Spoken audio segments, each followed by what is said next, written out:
Assalamualaikum warahmatullahi wabarakatuh. Waalaikumsalam warahmatullahi wabarakatuh. Sebelum memulai pelajaran pada hari ini, mari kita berdoa bersama-sama terlebih dahulu. Bismillahirrahmanirrahim. Raditu billahi rabban wa bil islami dinan wa bi Muhammadin nabiyyan wa rasulah. Rabbi zidni ilma warzuqni fahma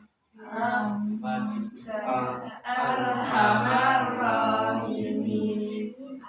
Amin. Sebelum memulai pelajaran, Ibu akan mengabsen terlebih dahulu. Pertama, Fakulisa Indila, Bu Arum Trini Tranelem, hadir. Indri Ayu Muzayana, hadir Bu.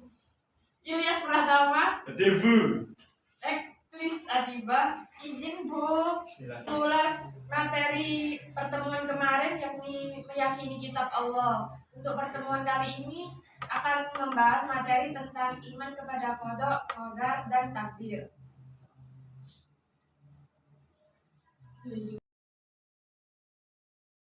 Untuk pengertian qada berarti hukum atau keputusan, perintah, kehendak, dan mewujudkan atau menjadikan. Ada yang tahu contoh dari qada? Saya, Bu. Ya, kalau bisa jelas silakan. Ajal manusia, hari kiamat, sama jenis kelamin, Bu. Ya, betul. Yang kedua, pengertian dari qadar. Qadar berarti kekuasaan atau kemampuan atau ketentuan atau kepastian, ukuran, dan mengatur serta menentukan sesuatu menurut batas-batasnya.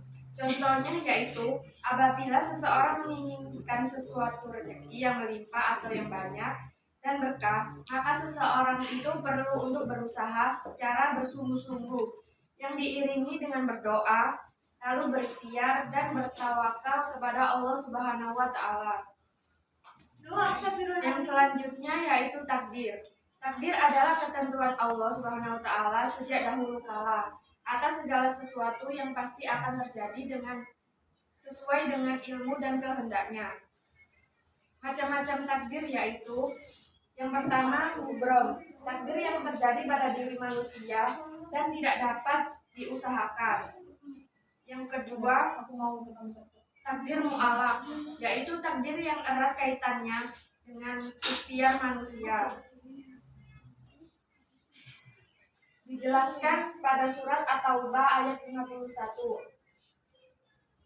Allah Subhanahu wa taala berfirman, yang artinya, katakanlah, tidak akan menimpa kami melainkan apa yang telah ditetapkan Allah bagi kami.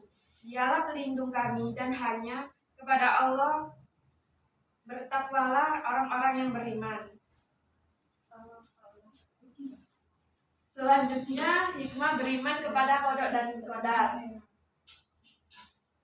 Yang pertama, dapat membangkitkan semangat dalam bekerja dan berusaha, serta memberikan dorongan untuk memperoleh kehidupan yang layak.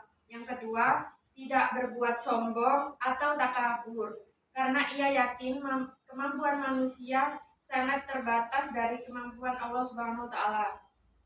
Yang ketiga, memberikan pelajaran kepada manusia bahwa segala sesuatu yang ada di dalam alam semesta ini berjalan sesuai dengan ketentuan-ketentuan dan kehendak Allah Subhanahu wa taala.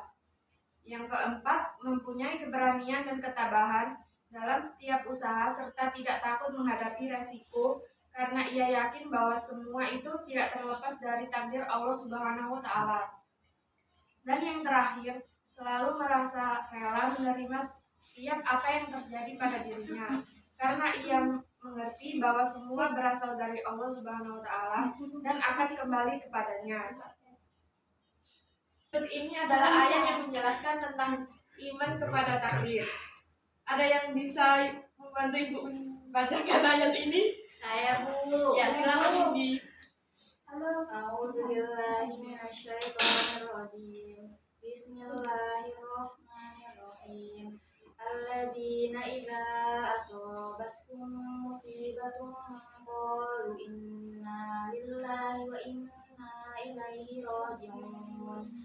artinya yaitu orang-orang yang apabila ditimpa musibah mereka berkata, Inna lillahi wa inna ilaihi raji'un. Sesungguhnya kami milik Allah dan kepadanya lah kami kembali. Quran Surah Al-Baqarah ayat 156. Terima kasih. Terus aku Ya Bu. Kesimpulan dari materi ini adalah kodok dan kodar saling berhubungan yang tidak dapat dipisahkan dan merupakan satu kesatuan. Mengapa? Karena kodok diibaratkan sebagai rencana, sedangkan kodar sebagai perwujudan atau kenyataan yang terjadi. Untuk selanjutnya, silakan membentuk kelompok masing-masing terdiri dari 5 anak untuk mengulas materi yang dijelaskan tadi. Sebelum kita mengakhiri materi hari ini, alangkah baiknya kita berdoa bersama-sama terlebih dahulu. Bismillahirrahmanirrahim. Subhanakallahumma wa bihamdika asyhadu an la ilaha illa anta astaghfiruka wa atubu ilaik. Sekian, wassalamualaikum warahmatullahi wabarakatuh.